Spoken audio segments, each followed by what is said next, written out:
जो 0 से 3 साल तक जो बच्चे जो नए एडवोकेट्स आते हैं अंदर, उनके लिए हमने मेरा विजन डॉक्यूमेंट भी है, वो बीसीडी की वेबसाइट पे भी अवेलेबल होगा और मेरे भी जो सोशल मीडिया के अकाउंट्स हैं उस पर अवेलेबल है।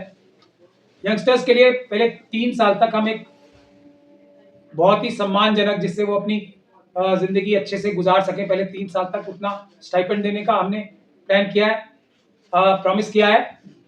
और इसके अलावा प्लेसमेंट भी कराएंगे हम। जब स्टाइपेंड बार काउंसिल देगी तो प्लेसमेंट हर वकील की भी एक जिम्मेदारी भी बार काउंसिल रेजोल्यूशन पास करके लगाएगी कि वो यंगस्टर्स को एब्जॉर्ब करें और उनको सिखाएं, और जो जूनियर्स होंगे ये 0 से 3 साल के, वो सीनियर्स के बारे में रिपोर्ट भी करेंगे बार काउंसिल को कि किसने कितनी अच्छी तरीके से सिखाया। इसके अलावा हम पूरे सभी कोर्ट कॉम्प्लेक्सेस में राउंड द क्लॉक 24/7 365 दिन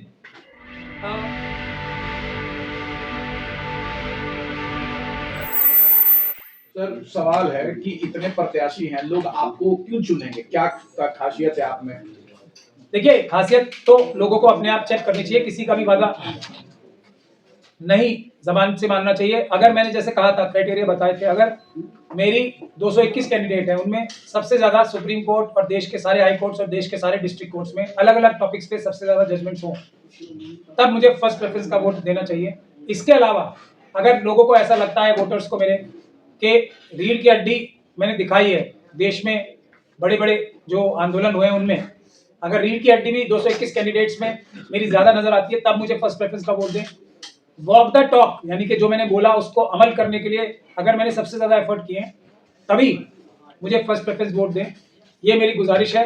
और सभी समस्याओं का समाधान, जैसे मैं बताता हूँ, वकीलों को भी अपनी समस्याओं का समाधान करने के लिए आंदोलन करना पड़ेगा। अगर मैं आंदोलन करने में मजबूत लोग मुझे पाते हैं, तब मुझे अपनी फर्स्ट प्रेफरेंस वोट। सर, अगर आप चुनाव जीत जाते हैं तो क्या करेंगे जो नए बच्चे प्रैक्टिस करते हैं उनके लिए, जो वकीलों के लिए समस्या है?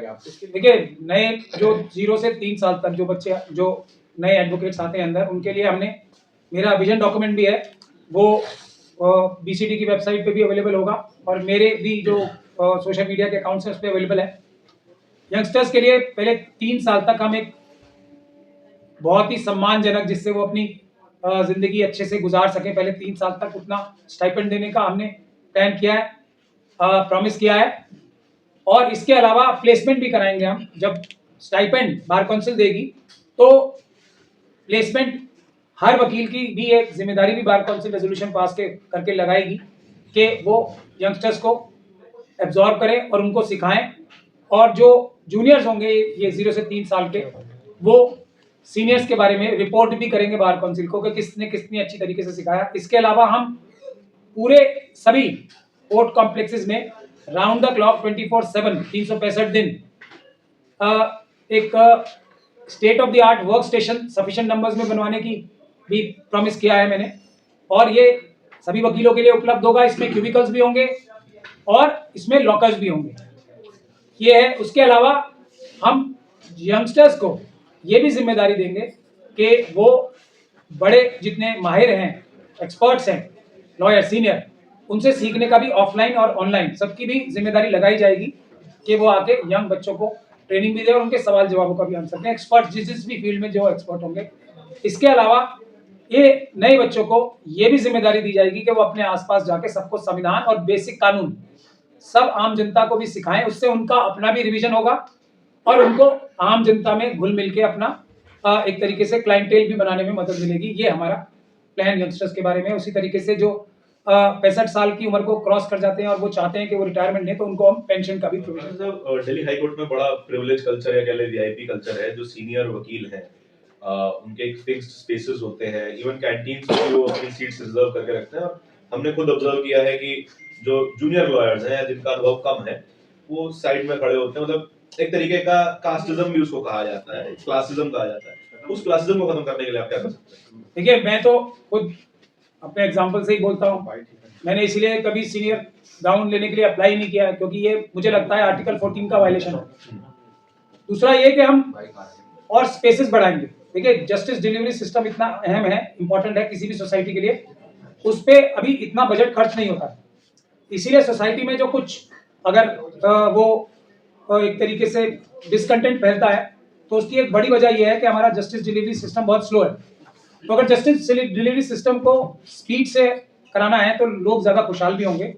उसके लिए इंफ्रास्ट्रक्चर को बढ़ाना बहुत ज़रूरी है। बार काउंसिल की ये जिम्मेदारी है जो मैं समझता हूँ अब तक उतनी अच्छे से निभाई नहीं गई है। हम लोग इसीलिए इलेक्शन में वादा ये कर रहे हैं कि अच्छे से निभाएंगे, फिर सबके पास सफिशिएंट प्लेस होंगे बैठने के भी, सीनियर्स की रिस्पेक्ट भी रहेगी और जो यंगस्टर्स हैं और जो दूसरे लॉयर्स हैं उनको भी कोई डिस्कम्फर्ट नहीं होगा। मतलब आप कहना चाह रहे हैं कि ये प्रॉब्लम प्रिविलेज कल्चर की नहीं है, वीआईपी कल्चर की नहीं है, ये प्रॉब्लम इंफ्रास्ट्रक्चर की है। इनफ इंफ्रास्ट्रक्चर नहीं है दिल्ली हाईकोर्ट में। दोनों की है, मिक्सचर है, लेकिन सोल्यूशन इसका इंफ्रास्ट्रक्चर से सॉल्व होगा। वरना सीनियर्स की रिस्पेक्ट भी जरूरी होती है, डेजिग्नेटेड सीनियर्स की नहीं, दूसरे भी जो सीनियर्स हैं एज की वजह से भी रिस्पेक्ट भी जरूरी है, लेकिन साथ के साथ किसी को डिस्कम्फर्ट भी नहीं होना चाहिए, उसका हम इंतजाम करेंगे। और जो महिलाएं हैं और जो हैंडीकैप है वो गेट नंबर 3 से एंट्री होगी उनकी तीनों दिन 9 से 5 तक वोटिंग होगी, और जो बाकी लोग हैं उनकी गेट नंबर 7 से एंट्री होगी। तो ये भी इस बार जो इलेक्शन कमेटी है उसने प्रावधान किया अच्छा, ताकि वोट सहूलियत से और कम से कम टाइम लगे वोट में। ये भी सहूलियत इलेक्शन कमीशन ने इस बार जो है उसने बनाई है।